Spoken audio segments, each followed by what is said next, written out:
জীবনে প্রথমবারের মতো ১২ জন মানুষের আয়োজন আমি একা হাতে করেছি।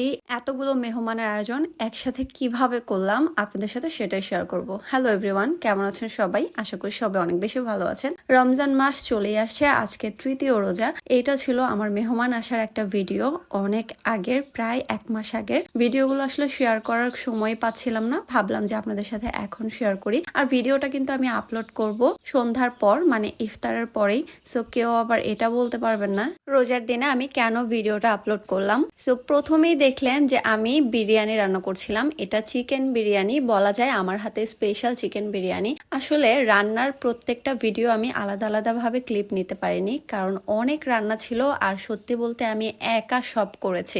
একা ১২ জন মানুষের আয়োজন করা, এটা আমার জন্য যে কত বড় একটা চ্যালেঞ্জ ছিল, কিন্তু আলহামদুলিল্লাহ সেই চ্যালেঞ্জটা কিন্তু আমি কমপ্লিট করতে পেরেছি। পরের দিন সকালবেলা 6টা বাজে ঘুম থেকে উঠে পড়েছি।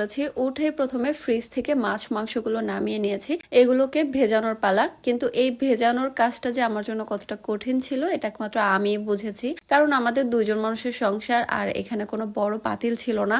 আমি এগুলোকে যে কোথায় ভেজাবো সেটা নিয়ে চিন্তা করতে করতেই আমার অর্ধেক টেনশন বেড়ে গিয়েছিল। আর সত্যি বলতে 2 জন মানুষের সবসময় রান্না করে হঠাৎ করে এতগুলো মানুষের রান্না করব, সেই টেনশনটা তো এমনিতেই কাজ করছিল ভেতরে।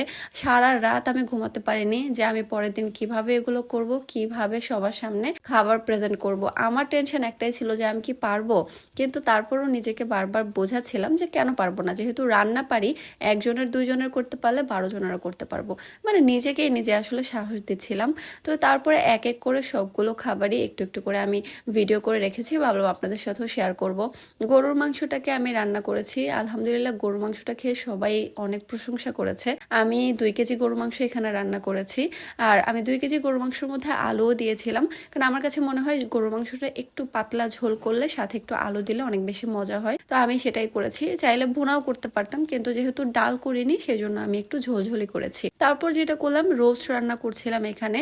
রোস্টের জন্য 12 পিস না 10 পিস ছিল মেবি, তো আমার কড়াইতে সেটা হয়ে গেছিল। আর এমনিতেই যে তরকারিগুলো রান্না করেছি এই পাতিলগুলো কিন্তু আমার বাড়িয়ালি আন্টির কাছ থেকেই নিয়ে আসা হয়েছে, কারণ এত বড় পাতিল আমার নেই। আর আমার যখন যা লাগে মোটামুটি আমি আমার বাড়িয়ালির কাছ থেকে নিয়ে আসি। ওই দিন আমি একা হাতে সব করতে গিয়ে দিন শেষে যখন দেখলাম যে আমি আর দাঁড়াতে পারছি না, তখন আমি বুঝলাম যে আমার উপর দিয়ে সারাদিন আসলে কি গেছে। দিন শেষে সন্ধ্যা যখন নেমে এসেছে তখন আমি সত্যি বলতে দাঁড়াতে পারছিলাম না, আমার কোমর পা সবকিছু ব্যথা করছিল। কিন্তু সবশেষে আসলে কি, রান্না পারলে কাউকে রান্না করে খাওয়াতে ভালোই লাগে। তো আমার মোটামুটি এইটাই আয়োজন ছিল, মাছ ভাজি, বেগুন ভাজা, সাথে রোস্ট আর গরুর মাংস, আর সালাদের মধ্যে টমেটো, শসা, কাঁচামরিচ, পেঁয়াজ, লেবু সবকিছুই আমি মোটামুটি রাখা ট্রাই করেছি। আমার মেহমান মূলত ছিল আমার 2 ননাস আর ননাসের ছেলে মেয়েরা, ওরাই এসেছিল আমার বাসায় বেড়াতে। তো একদিনের আমার এই আয়োজন। আমার আজকের এই ভিডিওটা যদি আপনাদের কাছে ভালো লেগে থাকে তাহলে প্লিজ একটা লাইক অ্যান্ড কমেন্ট করে আমাকে উৎসাহ দিবেন, অ্যান্ড বেশি ভালো লাগলে একটু শেয়ার করতে পারেন। দেখা হয়ে যাবে নেক্সট একটা ব্লগে। আল্লাহ হাফেজ।